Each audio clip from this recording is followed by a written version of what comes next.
кайран балга сайрады, кайкаланып байжакып үйүнө барып ыйлады. Байбичесин кыйнады, өшүп малын жыйгатын, бул балаңды тыйгатын, бул балаңды тыйбасам, бузук салса кармакка, кышы кетсе Кытайга, тири кармап балатко, зынданына салатко, же жол үстө сүйрөтүп, даңгылатып жаратко, ак байбиче чыды, анда туруп көп айтат, арман кылбай нен айтат, байым сен балам үчүнбүзбү сынанды, орсуп калган экенсиң, сен эми өлгөндө көргөн балаңды, бөдөнөдө кайран көз, бөлөк жаш кетти, Каргатайга кайран көз, камчы бою жайганчы, көзүн жашын тыйганчы,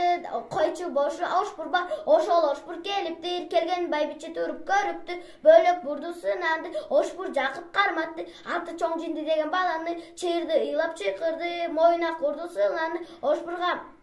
ошпурга тентегин көргөн бул бала, тентегин тыяр чара жок, төбөсүн калмактын тышындагы амана койдун колуна дагы бирдөр жалбага көр, ошпурга манас барганда кызарып көйгөн чок чыкты, Каракытай манжуда мындай тентек чок чыкты, кала жүрүп жыйнаган койду союп